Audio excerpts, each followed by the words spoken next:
Saudara, setiap kita ini hidup memiliki sebuah zaman.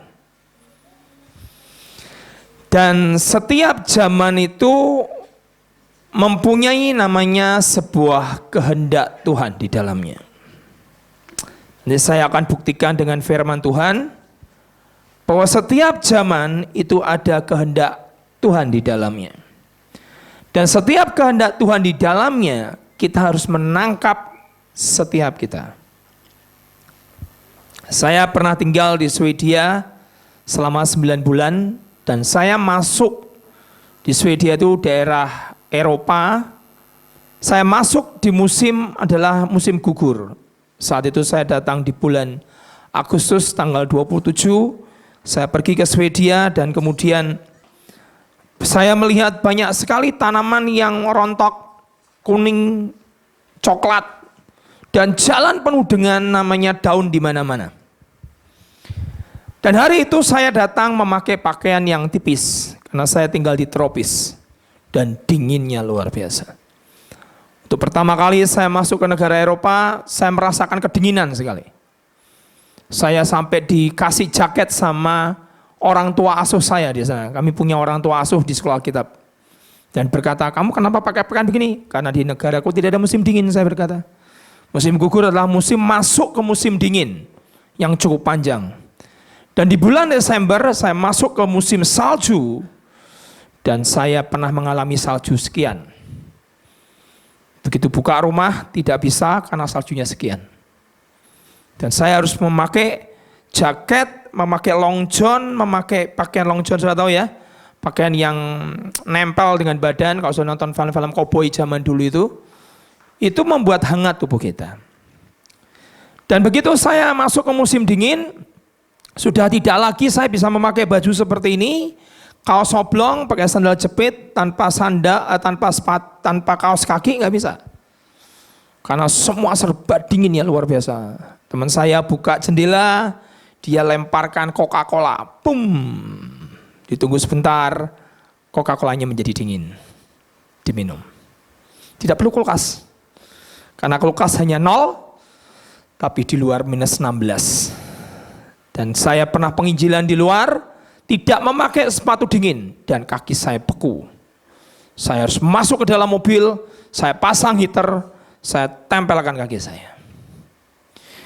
Begitu masuk ke di bulan Januari, Februari, Maret, April, Mei, dan mulai masuk ke bulan Mei, mulai masuk musim spring atau musim semi. Setelah gugur, dingin, semi. Saya lihat musim dingin, seluruh padang itu penuh dengan es.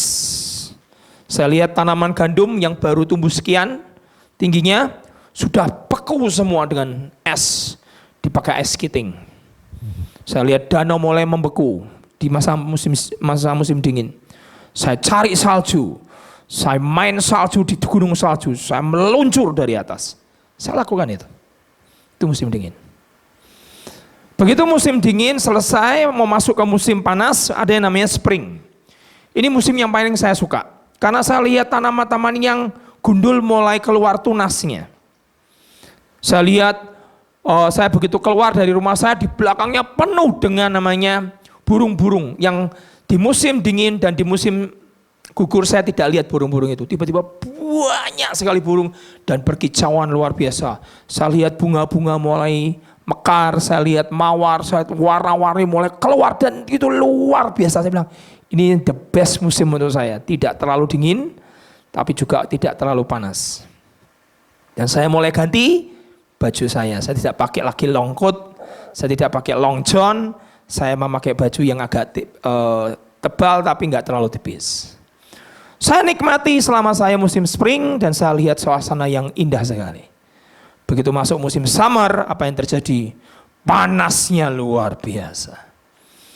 Di sana kalau panas bisa sampai 35, 37, 38, di Turki sampai pernah 40, itu aspal sampai meleleh. Jadi di musim panas engkau tidak mungkin pakai namanya long john, tidak mungkin pakai namanya baju tebal, pakainya kaos. Orang-orang sana seringkali tidak pakai baju, jalan di jalan-jalan, orang bule seperti itu. Nah, Kalau sekarang dunia itu punya namanya musim, Tuhan itu punya musim. Punya season. Dan seringkali kita ini sebagai anak Tuhan tidak pernah bisa membaca namanya season atau waktu Tuhan. Nah, sekarang kita lihat firman-Nya. Di Pengkhotbah 3 ayat yang pertama. Kalau bisa ketemukan dulu di Pengkhotbah 3 ayat 1. Di sini dituliskan sesuatu yang menarik sekali. Nanti kita akan baca bahasa Indonesianya. Untuk segala sesuatu ada apa? Masanya. Kata masa memakai kata season. Season adalah musim. Dan dia berkata, untuk apapun di bawah langit ada waktunya. Atau waktu, time, a set time. Waktu yang ditentukan atau appointed time. Waktu yang sudah ditunjuk. Dan kemudian Alkitab berkata, untuk segala sesuatu itu ada tujuannya. Dalam bahasa Inggrisnya ada tambahan kata itu. For everything for every time there is a purpose. Ada tujuannya. Nah, sekarang maksudnya bagaimana, Pak? Kalau Alkitab berkata bahwa untuk segala sesuatu itu ada musim dan waktunya, atau waktu yang sudah ditentukan, ditunjuk, berarti kita ini tidak boleh tidak berganti musim. Kalau saya di negara yang musim dingin, saya tidak boleh salah baju. Ikut kegerakan Tuhan, saudara tidak boleh salah musim. Ngerti ya, saudara? Kalau kita tidak belajar mengikuti namanya musimnya Tuhan, tiba-tiba kita akan menjadi seorang pencemooh. Tiba-tiba kita akan menjadi orang yang kritikal sekali. Dan yang lebih gawat adalah tiba-tiba kita menjadi orang yang menganiaya orang yang hidup di dalam roh. Dan kitab Galatia berkata, kamu memulai dengan roh, tapi kamu mengakhirinya dengan daging. Saya coba, Tuhan maksudnya apa? Saya mimpi saudara, tapi saya nggak bisa cerita lah. Saya cuma cerita mimpi saya satu kali aja sudah ramenya minta ampun. Nanti tidak, kalau iya saya cerita sama pengurus saja. Tapi saya mau berkata bahwa ada seasonnya. Hari ini seasonnya pohon durian, buah durian. Sudah cari gampang. Betul? Cari duku, ada. Cari rambutan, ada. Yang tidak ada, saudara cari mangga. Bukan musimnya. Ngerti ya saudara? Dan Alkitab berkata untuk segala sesuatu, for everything, semua, there is a season, kata kitab Pengkhotbah. Kalau semua ada seasonnya, artinya kegerakan Tuhan ada seasonnya enggak? Ada.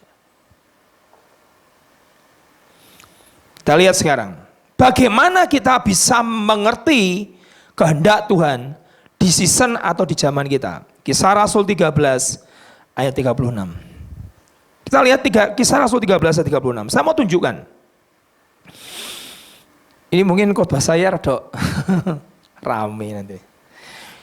Kisah Rasul 13 36. Sudah lihat ya, sudah lihat di depan, saya baca kitab saya sama. Sebab Daud melakukan kehendak Allah pada seasonnya. Itu aja ayat itu. Baca itu. Ada season, ada waktu, ada kehendak Allah di setiap zaman kita. Saat Daud berkata, aku mau bangun bait Allah, bukan zamanmu, nanti zaman anakmu. Maksudnya baik. Tuhan berkata, no, anakmu yang Allah. Apakah Salomo seperti Daud? Tidak. Lebih kaya, lebih kaya. Lebih berhikmat, lebih berhikmat. Lebih disegani, lebih disegani. Lebih termasyur, lebih termasyur. Seluruh dunia berkata, Salomo kekayaannya tidak terhitung. Sampai hari ini orang berkata begitu. Tapi mengenai namanya takut akan Tuhan, keintiman, Salomo nggak menang sama namanya papahnya bernama Daud. Sudah tahu ya? Apakah Salomo persis seperti Daud? Tidak. Karena mereka punya season. Saya ini diberkati dengan khotbahnya Riyad Bongke. Dia ngomong bagus sekali. Coba saudara angkat jarimu saudara begini. Diangkat. Nanti kalau nggak diangkat, saya pakai bahasa Inggris khotbah saya. Pusing semua nanti. Oke. Sekarang tolong lihat di jarinya itu ada garis-garis tuh loh.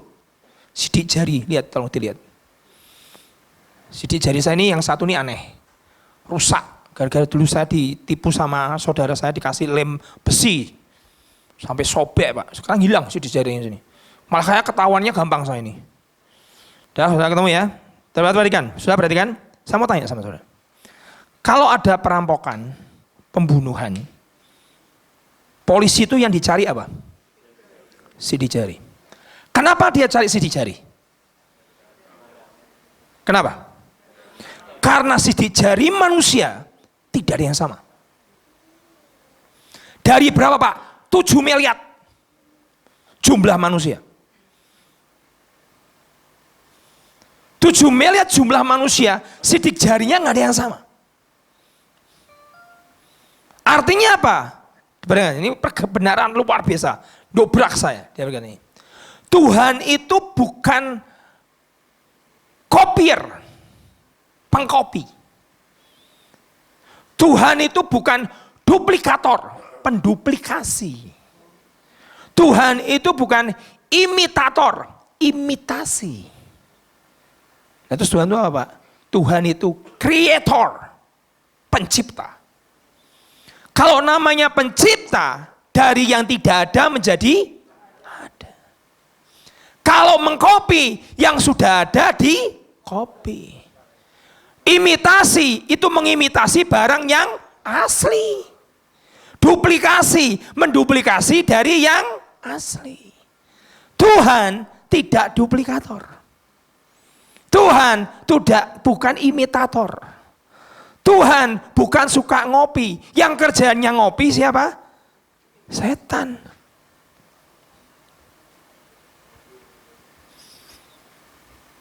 Saya dulu berpikir kemenyan itu milik setan. Siapa bilang kemenyan milik setan? Baca kitab dari awal. Milik siapa itu? Punya Tuhan. Yesus dikasih persembahan apa? Mas, apa? Kemenyan dan mur. Itu dupa untuk Tuhan. Siapa yang mengkopi? Setan. Jadi Tuhan itu adalah, Kejadian 1 berkata, in the beginning God. Awalnya siapa? Tuhan. Sebelum Tuhan nggak ada. Dia yang awal, dia yang akhir. Yohanes 1 berkata, pada mulanya adalah firman. Dan firman itu berada di tengah-tengah kita, dan firman itu adalah Allah itu sendiri. Jadi Tuhan itu yang paling awal. Nah, kebenaran ini membuat saya berkata begini. Saudara, Riyad Bongke yang ngomong. Dia berkata begini. Jadi, kalau kamu didoakan hamba Tuhan, bahkan Riyad Bongke cerita, setelah saya lulus dari sekolah Alkitab yang ada di Wales, tiba-tiba Roh Kudus bisa tuntun saya pergi ke seorang hamba Tuhan yang saya nggak kenal, tapi ternyata seorang tokoh revivalist. Saya lupa namanya. Saya jangan ngucap lah nanti kalau salah namanya. Kemudian beliau berkata, berdiri di depan pintu rumahnya, dan dia bertanya, betulkah ini rumahnya dari seorang hamba Tuhan bernama ini? Dan Neni itu adalah penjaga hamba Tuhan ini yang sudah, Neni itu sudah tahu ya, bahasa Indonesia apa Neni itu? Ibu pengasuh, babysitter. Muncul depan, mau apa? Saya mau ketemu hamba Tuhan ini. Enggak ada, kamu sudah janjian belum. Anak muda pulang sana. Tidak, saya ingin ketemu, nggak bisa. Di saat ada perbincangan seperti itu, di dalam hamba Tuhan yang dipakai Tuhan ini mendengar teriakan itu, tiba-tiba Roh Kudus bicara, panggil anak muda itu masuk. Kemudian pada saat mau diusir, neninya itu kembali berkata, siapa itu? Saya sedang ngobrol anak muda mau ketemu kamu dan belum janjian, suruh dia masuk. Karena Tuhan bicara, suruh dia masuk. Shock Riyad Bongke, dia disuruh masuk tanpa sebuah janjian, dan tiba-tiba Roh Tuhan berkata, tumpang tangani dia. Tumpang tangan, saudara. Dan dia rasakan api Tuhan turun dalam hidupnya. Kenapa Pak tumpangin tangan? Karena Tuhan ngomong sama saya, kamu akan dipakai luar biasa. Si Reinhard Bonnke ini yang memenangkan jiwa 100 juta di Afrika. Dia berkata, hamba Tuhan yang doakan saya, yang mengimpartasi saya, dia tidak pernah pergi ke Afrika. Dia seorang revivalist yang besar, dipakai Tuhan luar biasa, tapi tipe pelayanannya beda sama saya. Saya tidak mengimitasi dia. Tapi dia punya kehendak Allah pada zamannya. Dan aku punya kehendak Allah pada zamanku. GRC ini punya kehendak Allah. Setiap kita punya kehendak Allah. Pertanyaannya, saudara ngerti tidak kehendak Tuhan dalam hidupmu? Karena Alkitab berkata, Daud melakukan kehendak Allah pada zamannya. Jadi yang terutama dalam hidupmu, engkau harus ngerti kehendak Tuhan dalam hidupmu. Kalau saudara ngerti kehendak Tuhan dalam hidupmu, saudara tidak akan pernah namanya bersaing. Saudara tidak akan pernah namanya insecure, nggak nyaman. Saudara tidak pernah namanya berkompetisi, membandingkan dirimu dengan yang lain. Bonnke berkata, tidak, urapan pendeta yang numpang tangan saya belum tentu fit, cocok dengan saya. Karena ibu jarimu semuanya sidik jarinya 7 miliar berbeda. Padahal cuma sekotak ini Tuhan bisa membuat seluruh dunia itu beda. 7 miliar. Manusia gak bisa buat itu. Kalau dari Tuhan aja dia bisa membuat sesuatu yang berbeda, tidak ada yang sama, kenapa engkau nyamakan dirimu dengan yang lain? Saya ingat almarhum Kong Yusak selalu berkata, jangan lihat hasil, pasti kamu kecewa. Ukuran manusia selalu dipakai namanya dengan number, angka. Ukuran Tuhan tidak. Kalau kau ngerti kehendak Tuhan pada zamanmu, kau tidak akan pernah bandingkan dirimu dengan yang lain.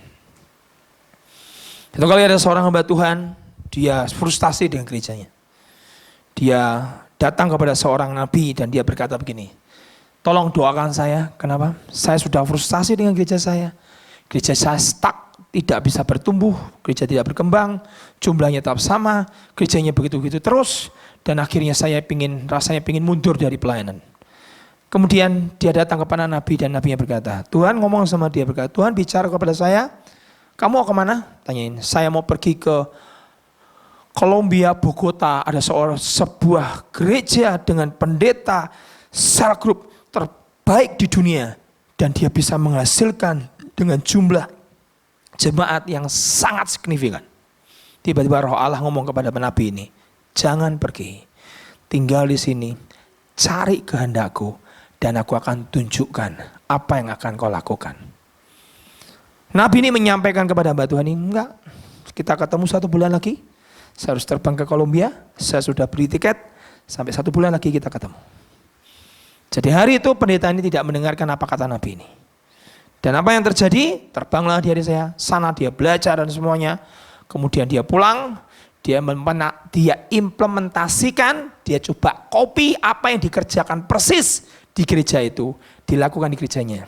Dia lakukan semua luarnya, dan hasilnya adalah 0. Berapa banyak kita mengimitasi dan hasilnya adalah 0. Karena Tuhan bukan imitator. Karena jarimu jumlahnya 7 miliar di dunia, tidak ada yang sama. Dia tidak pernah dipanggil untuk menjadi lebih baik dari saya. Never. Almarhum Petrus Agung selalu ngomong, kamu tidak pernah dipanggil untuk jadi lebih baik dari saya.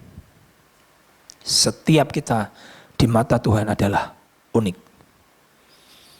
Saudara, kalau kau ngerti kebenaran ini, kau tidak akan bandingkan dengan dirimu dengan yang lain. Tapi kau akan cari season kehendak Tuhan dalam hidupmu, dan kamu akan masuk, kau selesaikan kehendak Tuhan dalam hidupmu. Dan suatu kali ada seorang hamba dan seorang Tuhan berkata, kamu kenapa nganggur? Ya, tidak ada yang mempekerjakan aku. Dan dia lihat jam 9 pagi. Oke, pergilah ke kebun anggurku dan bekerjalah untuk aku. Dan kemudian tuan ini berjalan lagi jam 12 siang, ketemu dengan satu orang lagi. Kenapa kamu nganggur? Saya tidak ada yang memperkerjakan. Oke, pergilah ke kebunku dan bekerjalah dengan aku. Kita sepakat 1 hari adalah 1 dinar. Jam 3 sore ketemu lagi dengan pekerja. Dia, kenapa kamu nganggur? Ya tidak ada mempekerjakan aku. Pergilah ke ladangku, ke kebun anggurku dan bekerjalah untuk aku. Dengan sepakat 1 hari adalah 1 dinar. Jam 5 sore, sebelum jam 6 sore ditutup kebun anggurnya itu. Jam 5 sore ketemu orang lagi. Kenapa kamu nganggur? Tidak ada yang mempekerjakan aku. Masuklah ke kebun anggurku, bekerjalah dengan aku dan kamu dapat upah 1 dinar. Menjelang jam 6 sore pembagian upah, dipanggillah yang terlebih dahulu, yang kerja yang paling kerja berat dari jam 7 pagi, dari jam 9 pagi, datang dan mendapat 1 dinar. Pertanyaan saya, yang paling banyak komplain, yang kerja jam berapa? Yang paling pagi. Alkitab bahkan berkata, yang bekerja dengan susah payah, dimakan terik, dari pagi sampai sore mereka mengeluh, bersungut-sungut dan berkata, kenapa engkau memperlakukan aku dengan yang 5, 8, 9 jam, 10 jam, dengan yang 1 jam, dengan upah 1 dinar. Kenapa saudara? Berkompetisi. Saya sekarang nyaman, saya tidak mau kompetisi. Karena setiap kita tuh punya namanya will of God. Kehendak Tuhan dalam hidup Pak Iskandar dan kehendak Tuhan dalam hidup saya beda. Ada pendeta dari Kanada didatangi. Perkumpulan yang paling dibenci oleh para pendeta adalah perkumpulan para hamba Tuhan. Kenapa? Terutama yang jemaatnya sedikit. Karena pendeta selalu bertanya, jemaatmu piro? Selalu itu pertanyaan pendeta. Dan suatu kali pendeta ini di gereja yang kecil cuma jemaatnya 20. Ditanya, jemaatmu berapa? Saya tidak hidup di dalam kitab bilangan. Jawabannya begitu. Saya hidup di dalam kitab Kisah Para Rasul. Terus ditanya, kenapa kamu sangat pede? Terus dia berkata, karena saya ngerti kehendak Tuhan dalam hidup saya. Saya disuruh Tuhan ngopeni yang 20 itu untuk menjadikan mempelai Kristus dan mempersiapkan untuk kedatangannya. Saya nggak peduli lu mau 1.000, mau 10.000, mau 5.000. Saya persiapkan yang Tuhan suruh dalam hidup saya. Karena itu adalah kehendak Tuhan dalam hidup saya. Yang punya 5, punya 2, dan punya 1. Tuhan tidak pernah minta yang 1 untuk menjadi 5. Karena dia punya 5, dia kembalikan 5 talenta. Dia yang punya 2, dia kembalikan 2 talenta. Tuhan gak pernah minta 7. Yang punya 1, Tuhan minta berapa? 1. Tapi dia tidak lakukan. Dan disebut sebagai hamba yang jahat. Kita tidak pernah dipanggil untuk kompetisi dengan yang lain. Saya tunjukkan satu ayat, dan ini menarik sekali. Lihat bersama-sama di kitab Kisah Rasul 13 ayat 25. Kebenaran itu cukup mendobrak saya dan saya berkata, EGP, emangnya gue pikirin.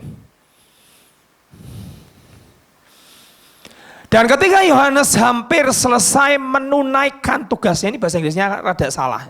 Bahasa Indonesianya. Bahasa Inggrisnya berkata begini. As John fulfill his course. Itu King James Version. Apa itu artinya Pak? Pada saat Yohanes fulfill, menyelesaikan course pertandingannya. Kalau ini kan hampir selesai. Ini pada saat Yohanes menyelesaikan pertandingannya. Sekarang saya tanya, kehendak Tuhan dalam hidup Yohanes apa? Saya lagi tanya sama staf saya, kehendak Tuhan dalam hidupmu apa? Kalau saya tanya sama saudara, kehendak Tuhan dalam hidupmu apa? Yang penting kau ngerti, ini yang Tuhan aku mau. Kalau Tuhan berkata, jadi penyembahku, nak nyembahlah saja, pusing amat sama yang lain.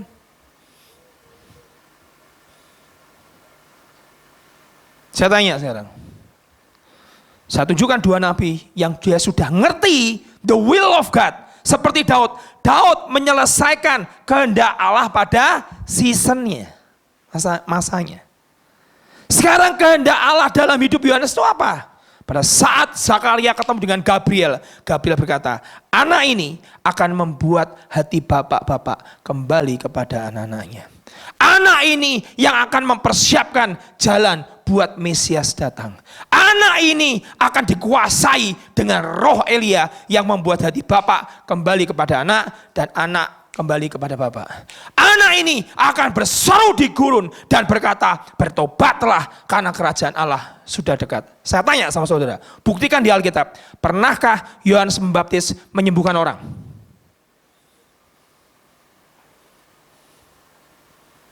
Pernahkah Yohanes Pembaptis membuka mata orang buta? Tunjukkan ayatnya. Pernahkah Yohanes Pembaptis membangkitkan orang mati? Saya tidak anti loh, saya doa kesembuhan. Karena itu kehendak Tuhan dalam hidup saya. Bangkitin apalagi? Melekkan mata nggak pernah. Buat telinga mendengar nggak pernah. Nah, kerjaan Yohanes apa? Di gurun, bertobat. Dasar kamu keturunan orang beludak kamu. Bertobat, beri dirimu dibaptis. Kerajaan Allah sudah dekat. Dia persiapkan, prepare for the way of the Lord. Dia persiapkan jalan buat Yesus, Sang Mesias. Dan dia adalah yang akan menunjuk itu domba yang akan disembelih buat dunia ini. Setelah itu apa? Penggal. Selesai, ayat ini keluar. Setelah Yohanes menyelesaikan his course, tugasnya. Ayat ini membuktikan bahwa Yohanes Pembaptis itu selesai. Memang dia harus mati martir. Bisakah Yohanes berkata, kok aku tidak menyembuhkan orang? Dia bukan. Not your course. Bukan the will of God dalam hidupmu. Kalau engkau ngerti kehendak Allah dalam hidupmu, saudara akan jitu, akan luar biasa, akan tepat, akan dahsyat. Kau ngerti kehendak Tuhan di zamanmu.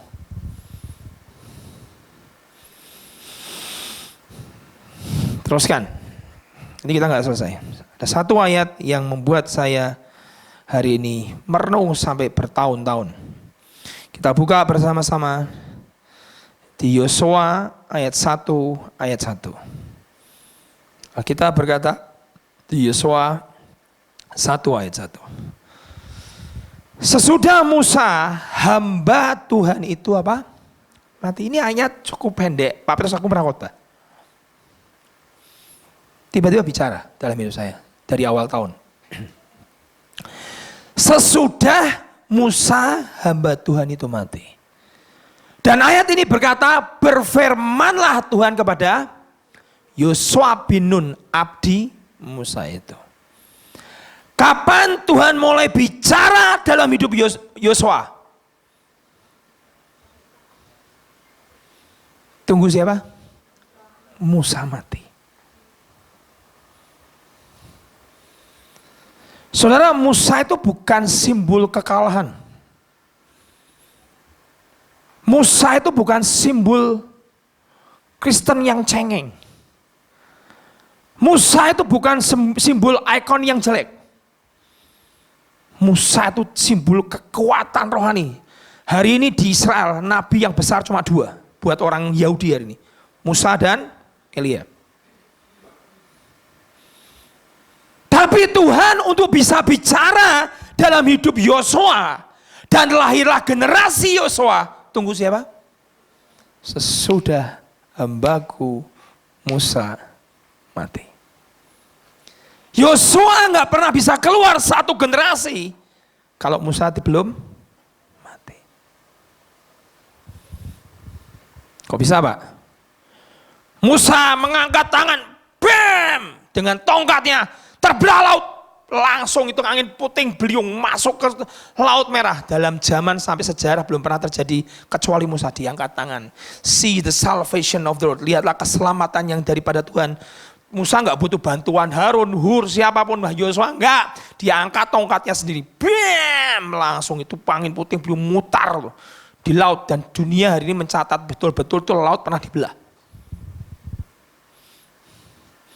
Begitu pindah seasonnya Yosua berkata, imam maju ke depan, bawa tabut. Begitu dia mencelupkan kakinya, bam. Saya pernah khotbah itu kan. Sebak sungai Yordan. Generasinya Musa dan generasinya Yosua beda. Musa one man show, satu orang kuat. Ikon. Dikultuskan. Dominan. Demonstratif. Kuat kuasa, datangkan api dari langit, datangkan mana dari langit, pukul batu, bam, keluar air. Yosua nggak pernah. Ini simbol orang hebat, kekuatan, masuk 40 hari 40 malam bersama dengan Tuhan, sendirian, nggak ada siapa-siapa. Yang lain takut kena halilintar guntur, Musa masuk ke dalam kekelaman dan ketemu Bapa dengan wajahnya Tuhan, muka dengan muka. Itu Musa. Ini bukan simbol jelek, ini simbol kuat. Kepemimpinan yang dominan dan kuat dan ikon.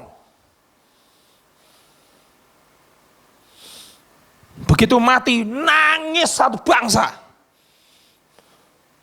Begitu meninggal, berbulan-bulan gak pernah move on. Hatinya Israel. Musa terus. Kok khotbahnya Yosua gak kayak Musa? Pernah dengar kata-kata itu? Terus ini simbol kekuatan. Dan Tuhan butuh nih. Sesudah Musa hamba Tuhan itu mati. Berfirmanlah Tuhan. Ini ayat mengganggu saya. Berarti generasi Yosua gak akan pernah bisa muncul. Kalau hamba Tuhan ini belum dipanggil Tuhan pulang. Tahun 2020 banyak hamba Tuhan senior dibawa pulang. Saya kenal dengan seorang hamba Tuhan kemarin datang ke gereja kami. Dia berkata, minimal tuh Pak, yang saya kenal, ini pendeta yang ngomong, yang saya kenal relasi kita sebagai hamba Tuhan.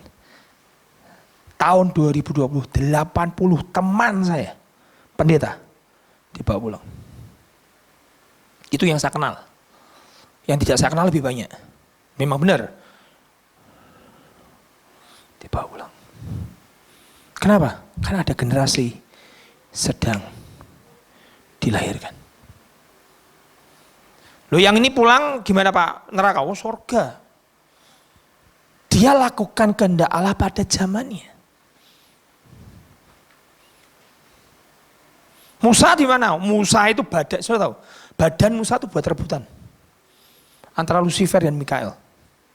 Karena Tuhan ngomong, jangan sampai jasad dari hambaku Musa diambil sama setan. Itu jasadnya buat rebutan. Kenapa? Orang kalau pernah bersentuhan dengan keabadian, ketemu Tuhan, terus tubuhnya tuh nggak bisa rusak. Adam itu, saking Alkitab berkata, karena Alkitab kita tuh cuma satu lembar sih ya. Kejadian pasal 1 dan Adam berjalan dengan Tuhan. Itu kan cuma satu lembar. Itu kejadian sudah bertahun-tahun, kita kan nggak pernah tahu. Bahwa Adam itu berjalan dengan Tuhan. Bahwa Adam dan Tuhan itu memberikan, Adam itu diberitahu itu namanya gajah, namanya coro, namanya apa. Itu dia jalan dengan Tuhan. Makanya pada saat Tuhan jalan, dia bisa mendengar bunyi langkah Tuhan, kata Alkitab. Dan Adam itu betul-betul bersentuhan dengan keabadian, dengan yang kekal, dengan El Olam. Sudah tahu? Kalau orang pernah bersentuhan dengan yang abadi, dengan Sang Pencipta, Adam tuh kalau mau mati susah. Berapa lama Pak? 930 tahun. Ada yang muni 900 saya tanya hari ini.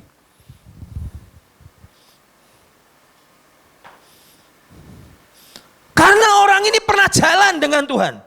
Mau mati angelnya minta ampun. Contoh yang kedua, Henok. Umur 65, punya anak 7. Dia mulai bergaul dengan Tuhan. Dia bergaul berapa lama? 350 tahun. 365. Dia bergaul 300 tahun dengan Tuhan. Setelah 365, Setelah dia naik surga, turun ke bumi, dia menyembunyikan diri 1 tahun, tidak ketemu manusia. Muncul lagi semua raja di bumi kumpul sama dia. Dia ngajar, kehendak titah Tuhan, perintah Tuhan, komandemen. Dia ngomong, kamu harus begini. Selama zaman hidup Henok, orang itu diajar hidup benar. Karena di zaman Henok banyak perkawinan silang antara malaikat dengan manusia.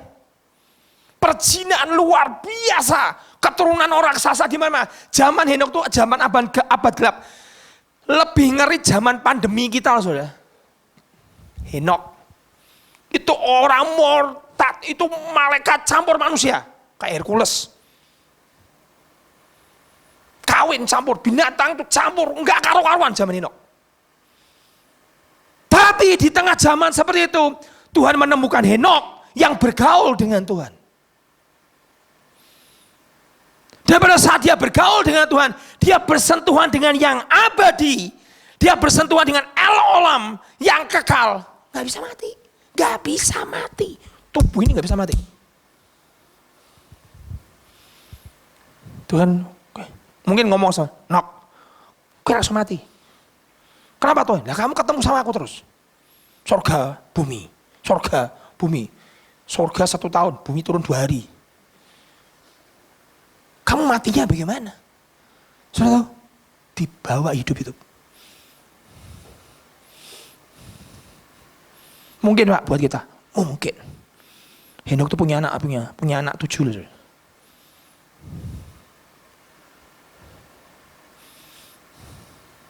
Dan zaman Henok itu zaman gelap dalam zaman sejarah manusia. Paling gelap itu zamannya Henok dan zamannya Nuh. Dan setiap zaman gelap seperti itu, Tuhan selalu cari orang yang diajak bergaul karib dan berjalan dengan dia. Dan orang itu selalu menemukan namanya the will of God in his generation. Menemukan kehendak Tuhan di zamannya. Jadi saudara kita tuh harus ketemu dengan namanya kehendak Tuhan. Kalau saudara cuma dikasih Pak, talenta saya kok cuma 1, kerjakan dengan maksimal. Gak usah lihat yang 5.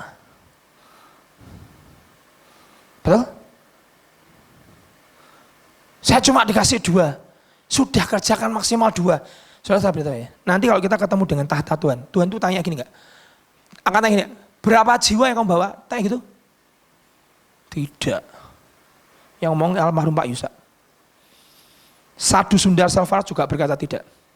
Tuhan tidak akan pernah bertanya pada saat pengadilan berkata, berapa jiwa yang kamu bawa?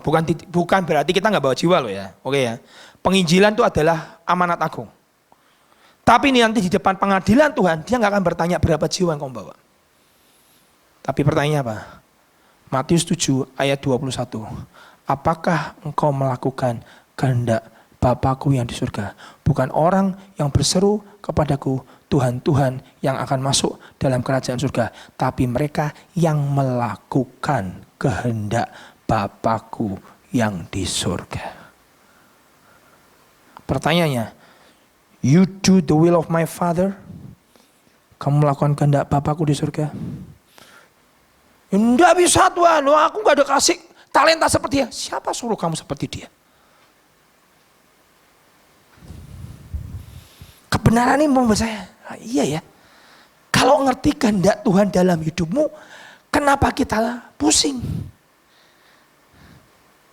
Kenapa hidup kita harus di-compare dengan orang lain? Betul? Yang penting kan kau lakukan kehendak Tuhan, selesai.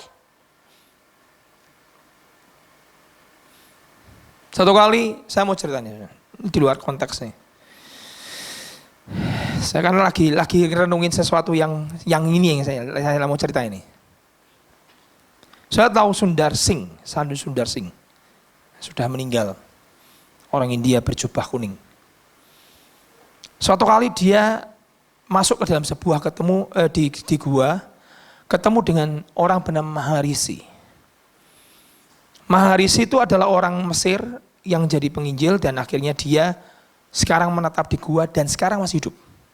Saudara ini saudara mau percaya mau tidak terserah, oke? Tapi saya cerita. Kalau Bapak cerita kenapa? Karena saya percaya, makanya saya cerita. Maharisi ini umurnya sekarang 400 tahun. Dan sekarang masih hidup. Si legenda bernama Sadhu Sundar Singh. Ini kan jasadnya juga nggak ditemukan juga. Dia pernah tulis dalam sebuah bukunya, dia ketemu dengan seorang orang kudus bernama Maharisi di Mount Kailas, daerah Tibet, Himalaya sana, di satu gua. Dan ngobrol sama Maharisi. Dan pada saat dia ketemu dengan Maharisi, Maharisi sudah menetap di gua itu hampir sudah umur 300 tahun. Ditanya, enjoy sini, ya. Aku akan seperti Simeon, aku tidak akan mati sebelum mataku melihat Tuhan datang kedua kali.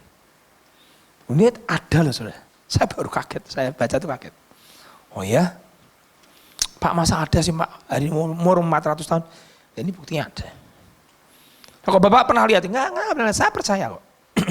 Itu sangat mungkin. Wong Adam umur 930 aja bisa kok. Buat Tuhan membuat umur orang 400 tahun ya gampang.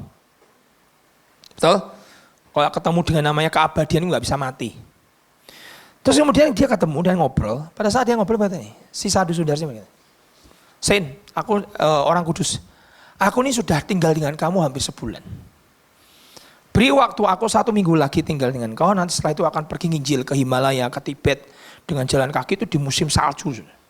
Ketemu dari gua cuma satu, berjalan 12 jalan ketemu satu, berjalan 12 ketemu satu. Makanya kalau ditanya Tuhan berapa jiwa itu kan nggak mungkin sudah. Lah yang begini gimana? Ketemu orang aja per 12 jam melewati salju, badai salju, ketemu satu dan belum tentu orangnya bertobat. Makanya Tuhan nggak akan tanya berapa, tapi apakah engkau melakukan kehendak Bapakku yang di surga? Terus dia ngomong sama Maharisi, aku tinggal di sini 1 minggu lagi ya. Dan Maharisi yang sudah tua ini, jenggot panjang, berkata begini, tidak Sadhu Sundar Singh, kamu harus pergi. Terus dia berkata, oke, aku minta 1 minggu ini aja. Tinggal dengan kau. Dan sama Maharisi juga, tidak. Terus Sadhu Sundar Singh berkata begini, kalau kamu tidak izinkan aku tinggal dengan kamu cuma 1 minggu, aku akan bunuh diri di depanmu dan mati di depanmu. Ini orang penginjil jubah kuning itu, orang-orang begitu biasanya memang orang punya karep. Aku akan mati di depanmu dan bunuh diri di depanmu. Dan Maharisi nggak peduli. Saya mau berkata kepada kamu, aku nggak peduli. Yang aku peduli cuma satu. Kehendak Bapa dalam hidupku adalah bersyafaat untuk dunia ini. Kehendak Bapa dalam hidupmu adalah kau harus pergi keluar nginjil di sana. Kalau kamu tidak lakukan kehendak Bapa dalam hidupmu, belum tentu kau masuk surga. Kau bisa dibuang ke neraka. Pergi akhirnya. Jadi untuk kita ngerti kehendak Tuhan pada zaman kita itu sangat penting. GRC ini tidak dipanggil seperti HTI. Enggak. Tuhan itu tidak mengimitasi. Dia itu pencipta. Kalau lihat, oh iya, niat yang cuma segini aja 7 miliar tuh beda loh sudah. 7 miliar. Ada manusia yang bisa buat kayak begini, bedanya 7 miliar. Kalau bukan Tuhan tidak mungkin. Disitulah membuat saya ngerti, oh berarti saya nggak pernah dipanggil untuk jadi seperti dia. Karena dia punya kehendak Allah pada hidupnya, saya punya kehendak Allah dalam hidup saya sendiri. Orang yang seringkali menjadi sebuah pertikaian, iri hati, kebencian, kan apa? Persaingan. Padahal di dalam kerajaan surga tidak ada persaingan. Yang ada adalah as John fulfill his course. Begitu Yohanes Pembaptis mulai membandingkan dirinya dengan Yesus, dia hampir kecewa. Yesus ya, loh John, kalau Yesus orang Jawa, John, sing ngongkon kowe dadi kaya aku ki sapa? Betul kan? Kamu tuh hanya berkata, bertobat, kerajaan sudah ngomong loh, luar bludak kamu, itu tugasmu sudah. Ngomongin luar bludak gitu. Kamu nggak perlu jadi seperti saya. Tugasmu cuma itu, nyiapkan jalan buat aku. Habis itu kamu jadi martir, selesai John. Kamu tidak perlu bangkitkan Lazarus yang mati. Nanti yang kamu bangkitkan bukan Lazarus, malah Sakeus. Sakeus gak pernah mati. Betul saudara? Karena mereka punya zaman, mereka punya season, mereka punya kehendak Tuhan. Ini membuat saya aman. Saya ngomong sama Pak Victor, Bang, kalau saya manggil Pak Pelita, saya kan Bang, karena kan teman satu lifting dulu. Bang, ingat omongan saya. Apa? Kalau kamu dengar dari orang berkata bahwa Hengki akan kudeta buat gereja, dengarkan omongan saya. Aku tidak pernah kepingin jabatanmu. Jadi lupakan omongan orang itu. Saya nggak pernah akan usuk kamu dari belakang. Karena saya ngerti kehendak Tuhan dalam hidup saya apa. Dan kehendak Tuhan dalam hidupmu apa? Saya tahu kau gembala. Memang betul kau orangnya apik. Pak Victor tuh orangnya baik loh saudara. Saudara mau apa kan? Iya. Bapak kalau khotbah kok nggak seperti Petrus Agung? Iya. Coba ngomong sama saya. Kamu kalau khotbah nggak seperti Petrus Agung? Aku bukan Petrus Agung. Jari aja 7 miliar beda. Saya akan jawab gitu. Kalau Pak Victor, kamu khotbah nggak apa Petrus Agung? Iya, nggak apa-apa. Orangnya baik saudara. Saya bukan gembala, saya naboi.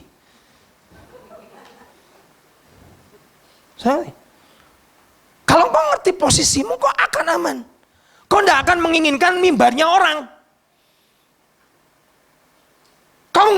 Saudara nggak berkata, kok aku nggak pernah naik mimbar? Saudara nggak peduli. Yang penting aku lakukan kehendak Tuhan dalam hidupku, selesai. Kenapa aku jadi seperti orang lain? Ayatnya jelas loh. Seperti Daud menyelesaikan kehendak Allah pada zamannya. Dan Yesus berkata, makananku ialah melakukan kehendak Bapakku dan menyelesaikannya. Itu aja, selesai. Jangan jadi seperti orang lain.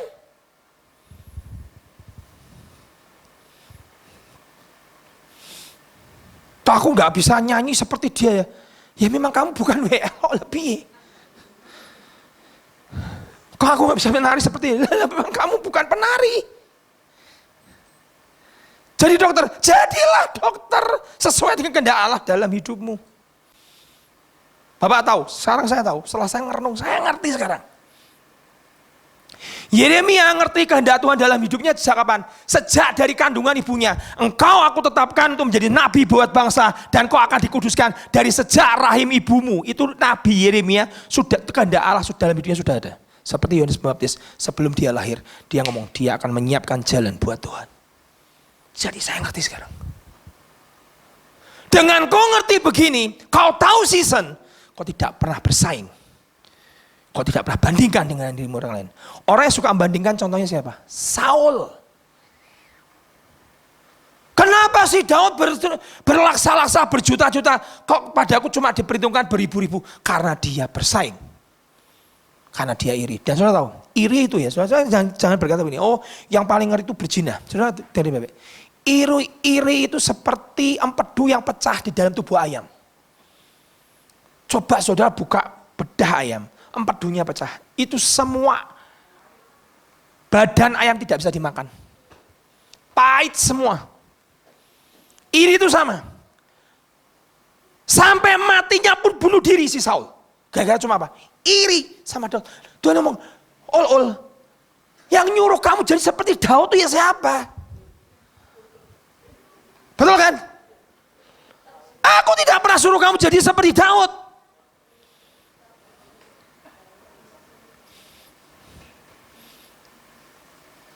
Jadilah dirimu. Yang membuat rusak hari ini adalah apa? Kompetisi. Baca Alkitab, berkompetisilah. Tidak ada. Berlombalah pada pertandinganmu, your course. Bukan bertanding siapa yang jadi nomor 1. Di Alkitab nggak ada. As John fulfill his course. Pada saat Yohanes menyelesaikan pertandingannya. Saudara, dengar baik-baik. Orang yang semakin dekat dengan Tuhan, dalam dirinya semakin berkurang. Kalau kita berkata nih, dia semakin bertambah dan aku semakin berkurang. Dulu cara pola pikir saya berkata ini, oh kalau aku ini semakin berkurang, semakin rendah hati, Tuhan akan bertambah. Salah. Semakin kau melekat, semakin kau dekat, semakin kau intim, semakin kau seperti Tuhan, seperti dalam keabadian, semakin dirimu, aku, saya, beta, hilang dalam dirimu. Pamernya hilang. Postingannya hilang. Hari ini kan posting, gitu kan. Lah jujur lah. Semakin kau kenal Tuhan, kau nggak akan semakin, kau sadar berkata, more of you, less of me. Semakin Tuhannya bertambah, semakin kita habis. Pak, tapi kok saya semakin bertambah, Tuhannya tambahan Pak. Dalam hidupmu, saudara tahu artinya? Tuhan semakin gak ada. Di dalam kelemahanku, kuasamu sempurna.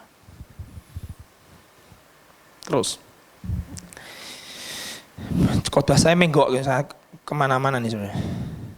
Yosua, sesudah Musa hamba Tuhan itu mati, berfirmanlah Tuhan kepada Yosua, hambaku Musa telah mati. Sebab itu bersiaplah sekarang, seberangilah sungai Yordan ini, engkau dan seluruh bangsa ini menuju negeri yang akan kuberikan kepada mereka, kepada orang Israel itu. Dan kemudian Tuhan berfirman kepada Yosua. Kapan hari saya dengar seorang khotbah pendeta bercerita, khotbah ada seorang anak autis bukan autis lah, anak bukan autis tapi sukanya diem, sukanya nulis, sukanya gambar. Dan kemudian diartikan hamba Tuhan ini dan sampai ditemukan berkata, memang generasi Musa akan dibawa Tuhan pulang. Saya waktu dengar ceritanya sudah 2-3 tahun yang lalu. Saya sempat sampaikan kepada para hamba Tuhan dan semua berkata, ya mereka diam semua, tidak ada yang berbicara. Tapi hari ini kita setelah virus corona ini saya melihat begitu banyak para hamba Tuhan seperti Musa dibawa Tuhan pulang. Karena generasi faceless harus muncul. Generasi tanpa wajah. Generasi selfless yang tidak mementingkan diri harus muncul. Generasi nameless harus muncul. Yang tidak pernah mencari nama, itu harus muncul. Jadi ikon-ikon yang kuat, yang hebat, yang luar biasa akan dibawa Tuhan pulang. Pada saat saya mendengar cerita itu saya berkata begini. Berarti Tuhan orang-orang yang enggak ketok, yang enggak ngerti namanya pun enggak ada, enggak kenal siapa dia, tiba-tiba dipakai. Tiba-tiba muncul kesembuhan, doakan orang, sampai beribu-ribu orang datang ke gerejanya, sampai terus tiap hari sampai beliau capek. Orang yang enggak dikenal. Nameless. Karena Tuhan sedang berubah season. Saya ngerti? Berubah musim. Musim salju sudah selesai nak. Kita masuk musim spring. Saya masih ingat tahun 98. Kami waktu itu punya namanya tempat rehabilitasi untuk orang-orang narkoba. Dan dari itu saya kenal dengan mentor-mentornya nih orang-orang hebat. Mantan pecandu, mantan pengedar, tapi biasanya mentor ini ketemu Tuhan pribadi dan akhirnya bertobat tanpa rehab. Ada yang sudah mau mati, sudah sampai semper kakinya, ada yang sudah dikejar polisi sampai DPO di luar negeri, ketemu Tuhan dan bertobat. Ceritanya luar biasa dan saya kenal baik sama mereka. Tiba-tiba tahun 98 saya masih ingat, di bulan-bulan awal mungkin Februari atau Januari. Saya sedang ngajar di tempat rehab itu, saya tuh bisa ngomong gini dengan para mentor. Ini saya tahu dari Tuhan, berkata begini, bisa enggak ya, ini 98, kita ini khotbah di depan kelas, jam pelajaran. Itu 98, diawali kegerakan namanya masuk ke sekolah-sekolah, sampai hari ini. Terus tiba-tiba, betul ya kok, aku bawa para mantan pecanduku yang sudah sembuh, satu kesaksian, altar call, yuk kita coba.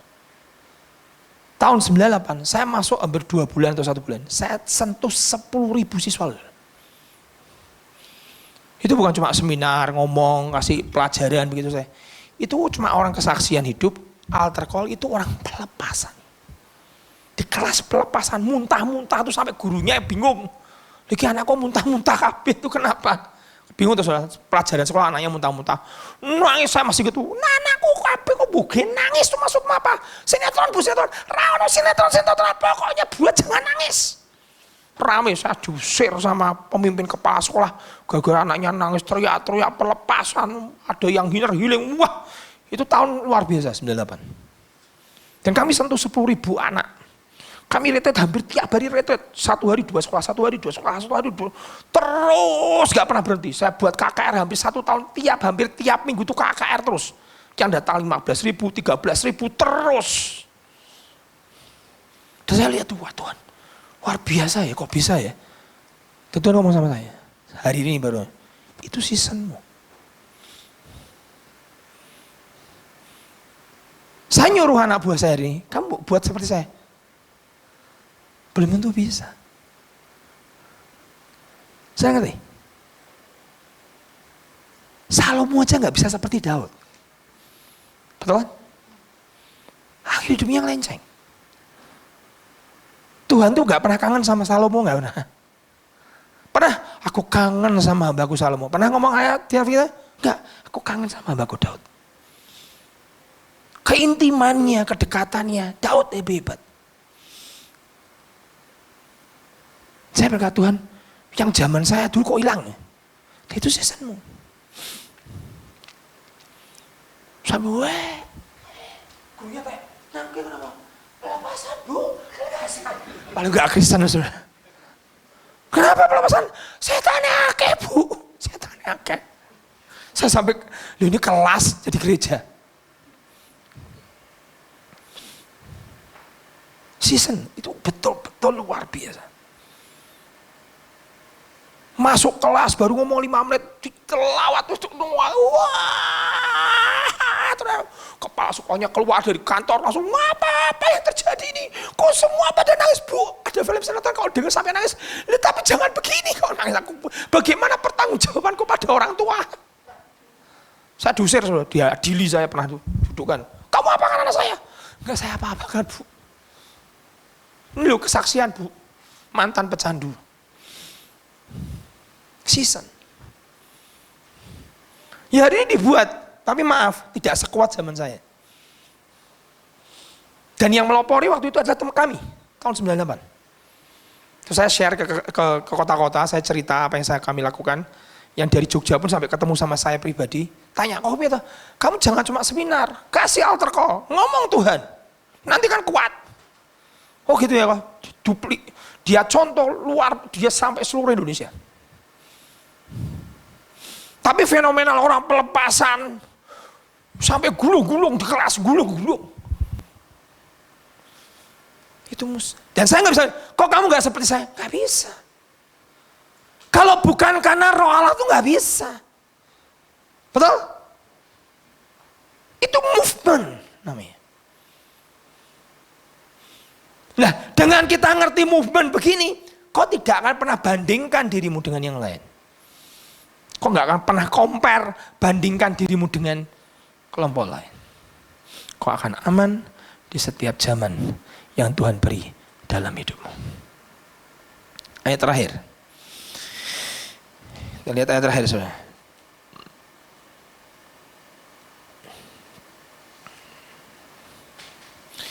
Satu ayat terakhir. Yesaya 6 ayat 1. Yesaya 6 ayat 1.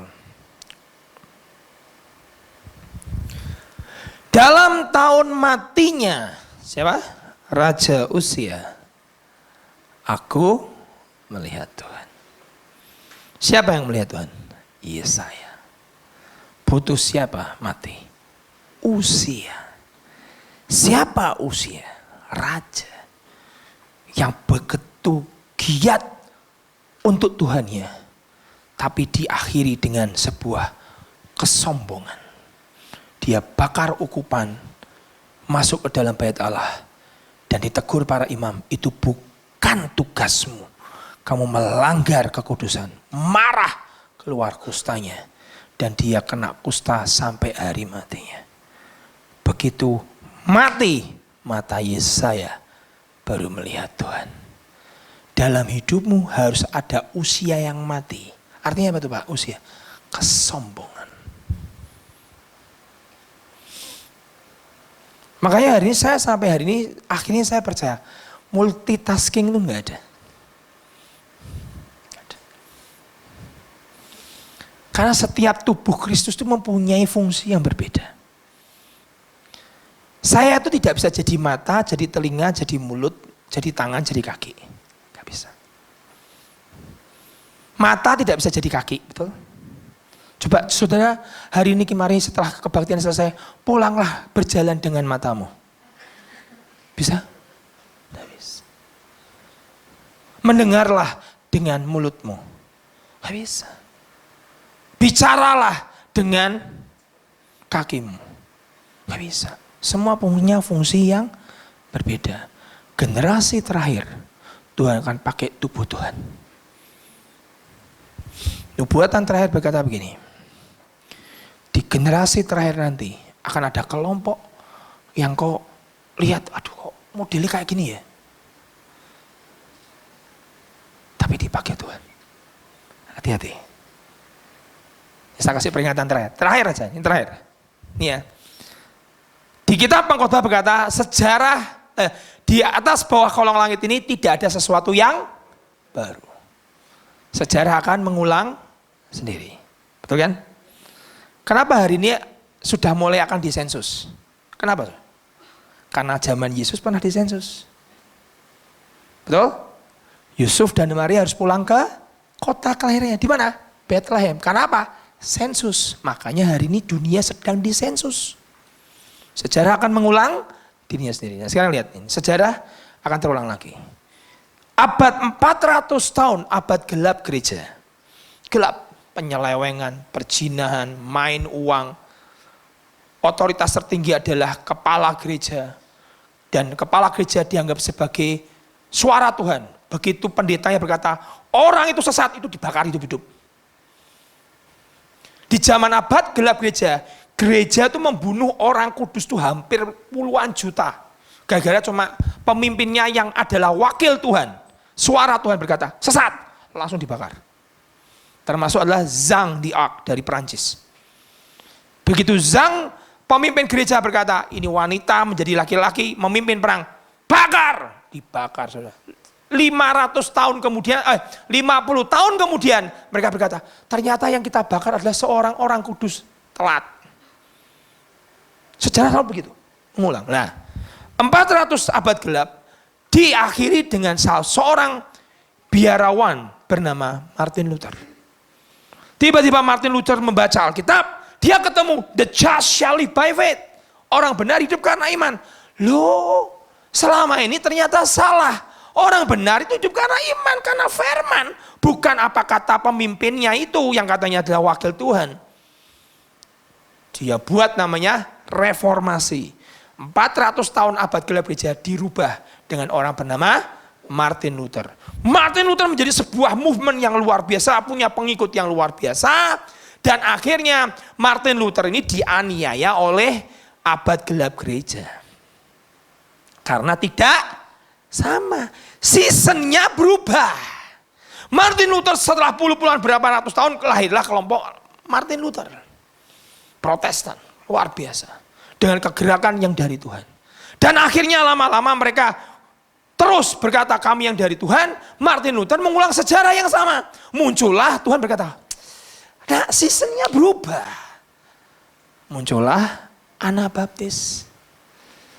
Bentuknya apa Pak?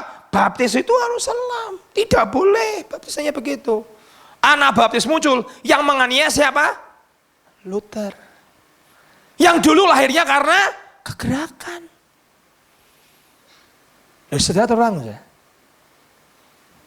Baptis dianiaya oleh Luther. Setelah baptis menjadi kelompok yang hebat dan luar biasa dipakai Tuhan sebagai kegerakan, muncullah Tuhan berkata, nah seasonnya berubah. Muncullah apa? Pantekosta. Saya tahu. Pantekosta muncul, kita ini harus berbahasa roh. Harus dengan karunia Roh Kudus, harus dengan melakukan tanda dan mujizat. Begitu Pantekosta muncul, yang menganiaya siapa? Sejarah terulang. Pantekosta mulai settle luar biasa dan segala macam. Tuhan berkata, seasonnya berubah. Untuk segala sesuatu ada waktunya. Muncul aliran baru, namanya apa? Karismatik. Associated Revival. Begitu revival karismatik muncul, kami ini dari Tuhan movement. Yang menganiaya siapa? Pantai Costa. Loh, sejarah terulang. Setelah karismatik muncullah yang baru. Gerakan namanya pengajaran iman. Saya sekolah di Swedia itu pengajaran iman. Ngomong-ngomong iman, pokoknya iman. Itu di Swedia belajar. Muncullah aliran baru ini, yang aniaya siapa? Karismatik. Kenapa dia tidak sama? Selalu akhirnya dari kegerakan berakhir dengan monumen. Kegerakan monumen. Dan akhirnya menganiaya saudaranya yang baru. Setelah muncul yang baru namanya faith movement, muncullah aliran yang baru lagi. Saudara tahulah apalah hari ini. Macam-macam lah. Tapi muncul kegerakan yang baru ini kemudian akan muncul yang baru lagi. Nanti yang aniaya siapa? Pertanyaannya, saudara ini menganiaya atau dianiaya? Saudara ngomongin atau diomongin? Karena Alkitab Galatia berkata, yang dari daging menganiaya yang dari roh. Saya udah ngomong sama teman-teman. Kamu menganiaya enggak? Menganiaya daging. Karena yang baru sedang muncul. Dan kalau saudara nggak siap, Pak kok nggak sama Pak? Caranya kok nggak sama-sama kita? Ya beda lah. He is creator. Pencipta yang originalnya itu Tuhan. Dia bukan duplikator. Duplikasi. Tapi dia pencipta yang dari tidak ada menjadi ada. Saya berdoa firman ini cukup mendobrak saudara. Temukan kehendak Tuhan dalam zaman. Kau ketemu di situ. Menghadap Tuhan. Father, I finish my work. Bapa, aku lakukan kehendak-Mu pada zamanku. Selesai. Tuhan berkata, well done son. Selesai nak, masuk dalam perjamuan Tuhan.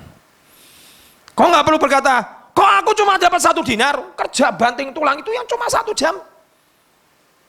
Kok 1 dinar? Bukankah aku murah hati? Suka-suka aku tuh, Tuhan ngomong gitu gimana? Setiap kita, ayo temukan itu. Jangan pernah iri dengan kelompok lain. Saudara itu, kita nggak pernah dipanggil untuk lebih baik dari kelompok lain. Saudara. Saya ngomong sama Pak Victor, Bang, saya bilang, kita nggak dipanggil untuk menjadi lebih bagus dari gereja lain. Gereja besar segala macam, yang pujiannya luar biasa, cara nyanyinya, nyembahnya. Kita nggak dipanggil untuk jadi sama seperti temukan kehendak Tuhan pada gereja kita. Dan masuk di dalamnya. Selesaikan bagian kita. That's it. Selesai. Amin. Jadi kita tidak akan pernah mempertanggungjawabkan di depan manusia. Tapi kita mempertanggungjawabkan di depan siapa? Tuhan. Mari berdiri sama-sama. Datang kepada Tuhan.